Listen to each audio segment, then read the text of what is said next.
One of the most dreaded things about teaching could be how to incorporate vocabulary into your daily lesson plan. You don't always want to just have a list of vocabulary and have students go through a dictionary or go through the textbook and write down the definition. For one, that doesn't make them remember anything, and for two, it's really boring. That's what every other class does, and we don't want to do what every other class does. So we're going to talk about one strategy that we can use to incorporate vocabulary into our daily lesson plan. The one I'm covering is called the Concept and Definition Map. So for this, we would be using it for a business essentials class. This would mainly be taught to about 10th grade. It could be 9th through 12th, but we're going to aim for 10th.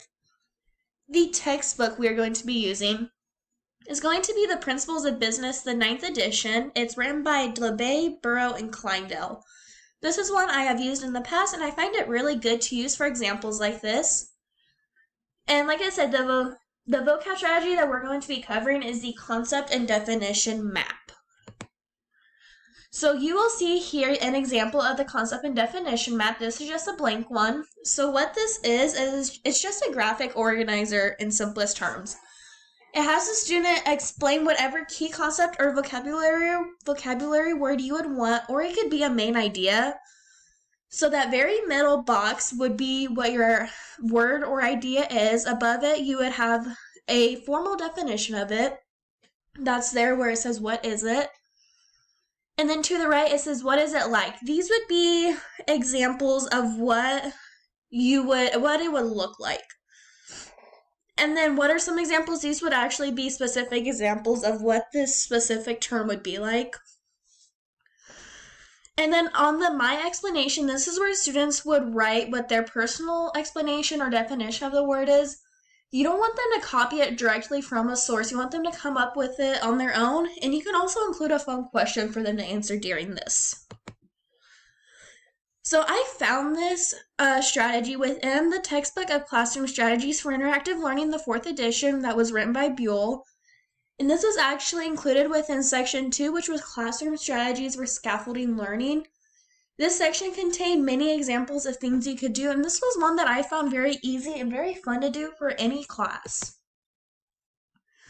So why the concept definition map works with my text? For one, the textbook I'm using, like I said, is written for beginning business classes, and all beginning classes, not even just business, they contain a lot of vital key concepts that students will need in order to take further classes to broaden their knowledge of the topic. So having a clear understanding of these topics is important because in their future, they're going to be able to apply these to other scenarios. They're going to be able to add on to this base definition that they have. So the organizer, it gives the students an opportunity to incorporate the terms into their own lives. So by incorporating them into their own lives, they can then incorporate it into their future learning. And the failure to understand these vocab words, it will hinder their education. If they aren't able to use this map and not be able to connect it to their lives, they aren't going to be able to remember it. And that's not going to be good for future classes when other teachers are just going to expect them to already understand this concept. So this lesson plan, or this topic, you would include into lesson plan. There's several ways you could do it. So a thing that I find really fun that you could do is have a word or idea of the day. So this can be presented to the class, and at the beginning or at the end of the class, the students would then complete an organizer. They could either do it by themselves in pairs, or you could do one as a whole class. And this is how you would get through multiple vocabulary words or ideas in a week. You would narrow it down to the most important ones. They wouldn't be overwhelmed by having too many to do because, like I said, it's one a day. It's very simple. They have time to do this one, and their whole concentration is on that. Another way you could do it is at the end of a week or the chapter or the unit, you can just set a time aside. It could either be a few minutes, 30 minutes, or an entire class period, and students can just fill out these organizers. You can have them do it with whatever the most important topics were for that class period or for that section of time that you were covering. And finally, another way you can do it is by doing a yearly portfolio. And with this, students, they would be doing their graphic organizers throughout the year. You would set out the time for when they would do it, and at the end, they would combine them all, put it into whatever pretty and professional format you like them to, and then they would be able to have this for future classes to keep with them.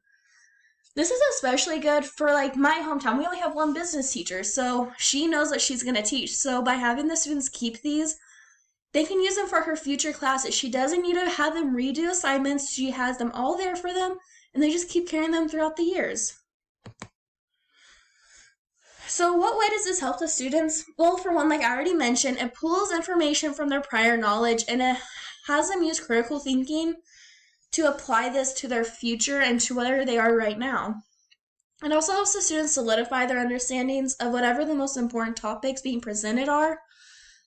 And these graphic organizers, they can be great for review and for future references, like I mentioned before with classes.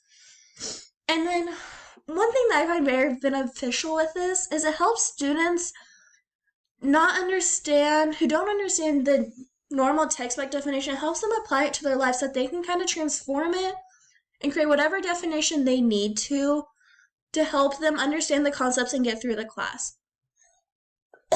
Students are then able to learn how to pull information from several sources and create a final thought. One way, especially myself, a thing I didn't know was how to use multiple sources to come up with one final thought.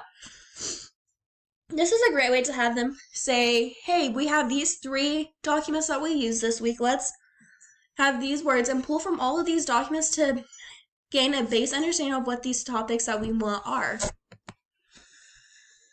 So how to assess the effectiveness of a concept and definition map. So you could use a pre and post test system. This is what I find most beneficial. You have them fill out one organizer at the beginning, and then you have them fill one out at the end once the topic is taught. You can then look at the 2, compare them, see what was gained throughout the process, and what students still aren't really understanding. If you're not getting the results you want, then you need to change what you're doing in order for them to understand more. You can also have students create an organizer without the assistance of outside information. So have them just do it based on what they learned. There's no textbook, nothing to help them. And compare it to one that was made with assistance from outside sources. See what information was actually processed just by base understanding and base learning concepts. And see what ones that they would actually need assistance from with a textbook. That way you know what you need to teach more like before.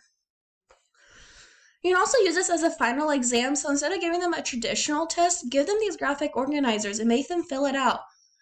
Have the topics and the words there and have them fill it out, so that way you know, hey, this is what I wanted them to get, and this is what they actually got. Now I need to go back, I need to reteach this before I go on to any other lesson. It's a great way to just have a simple final exam, and one that the students don't have to stress over either. And finally, you can have students work in pairs to create the organizers and then have them grade each other. So each of them would create one, they would then swap it. So the other student would continue on adding information to the one that they were given. And based on how much information these students have to add, you know how much they didn't understand originally. You can go and say, oh, this person had to add a lot onto this one because the student wasn't understanding. And you can see what information specific students got and which ones didn't.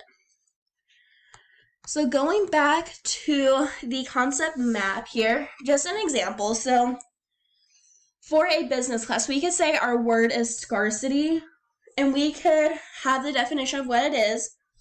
The formal definition pulled from the Principles of Business book is not having enough resources to satisfy every need. So that would be written up here in this top box right here. Right here would be scarcity and then the formal definition. Over here, and what is it like, we could put not having enough money. Or we could put, we need more to survive. We need wider options, stuff like that. It's just wide examples of what this term means. And then the examples. These are straight from the textbook. It could be limited incomes. When people don't have enough incomes, they can't satisfy their needs. Having few natural resources. When people have a poor education system, they don't have enough money to support it. That's why it's poor. That's an example of scarcity.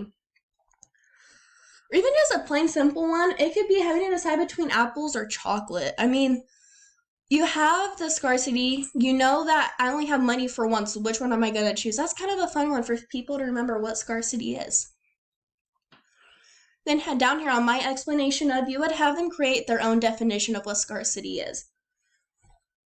And in this, I would have them also put in how and what is a scarcity in your life. So that way each student then can reel it back, connect it to their own life, and be like, hey, I may come from a great family, but this is what we're still having scarcity with. And so that way every student can connect it to their own life and understand what they're doing with this concept.